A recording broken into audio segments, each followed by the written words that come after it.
I thought I'd do you guys the honour of a quick video to show you that I haven't forgotten about you. I will be coming back with some more. So we're standing back onto my shed, heading back here now, which is where I normally do my filming. And as you can see, it's raining beautifully. So what I'm doing is I'm moving that car there, which is attached to another one at the front, round to the back here, so that I can build the marquee I used to have back and actually get some work done in the dry, get some flooring down in there just temporarily, so I can get these cars processed and get them out of here or back to good again. And the problem I've had, as you can probably tell from the weather, is that this is on a hill and not much of one, but even then, just trying to drive this thing back under its own steam, that wasn't even attached to that, I've used it as a winch point. I've churned up the grass quite badly, so I had no traction.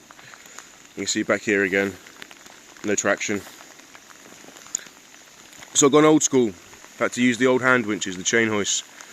And if you've got nowhere to anchor to, because I've got nowhere appropriate to anchor to, moderately soft ground, this is a little trick you can use. This comes from the real old times. This is from a tank recovery video I was watching using a Scammell recovery system. And what they did was they took basically a chain and they pinned it into the ground. And the pins go diagonally across and facing backwards. And this is a bike security chain that I had to weld the links on. But you can see here, these are just road pins. They're just about 1.2mm metal stakes, basically giant tent pegs. So it's staked at the back there, here, here, here, and here, and then there's another pin at the front. These are 14mm D-shackles, D-rings. And we have ourselves a ratchet strap which is doubled up, just to make sure we've got the pulling strength, the safety security behind it. I'm not using the ratchet strap, that's just an extension for the pulling point, so that I can get more pull without having to change the setup. This is a Parkside brand, so middle of little chain hoist I got a couple of years ago. Before doing this sort of thing I knew it was going to be coming. So obviously hook it to the back of the car, and this is the issue. I moved this car yesterday and you can see already overnight it's sunk down to the rim, so there's no way you're going to push it.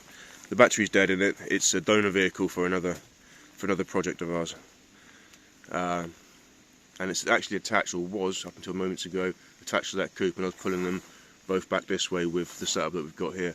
The objective is to move that blue estate, which has got some crap in the way, because everything's overgrown. I haven't been here the last couple of years. I went on and off here, so I haven't been able to get to do the things I want to do.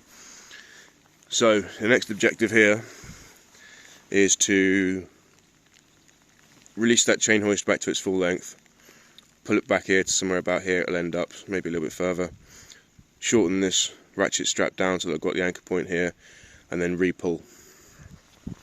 But I thought I'd give you a little video, so I'm not doing nothing, we are getting things done. This engine is a 525 TDS motor and a load of other crap and gubbins. It's going to have to be found somewhere to live. I'll do that another day. Same with those two over there. These are M57 diesel block and another engine which the tape's come off the ports, which is going to mean it needs a rebuild top and bottom, I'd imagine, which is a pain in the ass.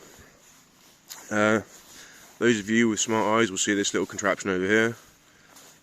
You might well recognise it.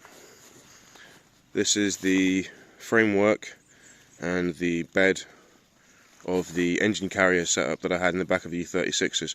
You might well have seen that. Pop over to Instagram, there'll be a video of me actually showing you how it works.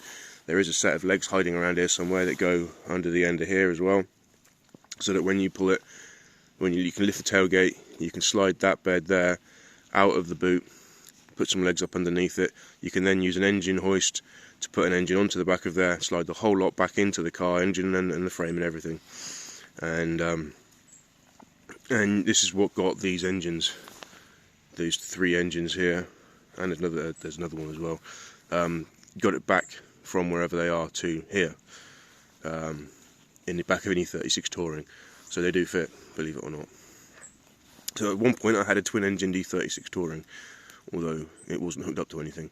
So yeah, that'll have to be refurbed and put back together again at some point. But yeah, Lots of stuff hanging around. You can see why I bought the shed. You can see why I'm trying to move these cars around. I want to get them big. I've got another marquee, a new marquee. That's going to need a rebuild. Look at that, it's all rotten out. Luckily enough, I did the front of this a few years ago. Fixed the front of this trailer up, so that's all good. And some of the framework on it is good, but that was my tip trailer. And obviously I haven't been here consistently for about 5 years, on and off I've been here. So that's all going to have to be rebuilt.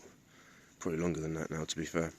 But yeah, so a little quick update for you. So I haven't forgotten about you guys. I will be doing the getting up into the shed and doing the E36 and E46 rear trailing arm rebuild that I promised you guys a couple of weeks ago or so.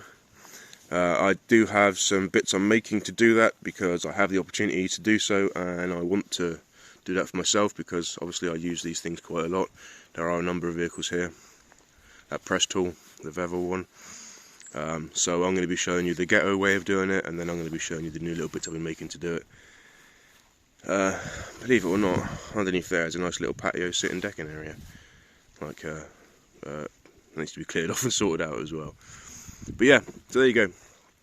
How to move, how to basically move a vehicle in soft ground using basic hand tools on your own with a cheap chain and roping setup. Thank you, Scammell Explorer, Scammell Recovery Truck System. You're legends.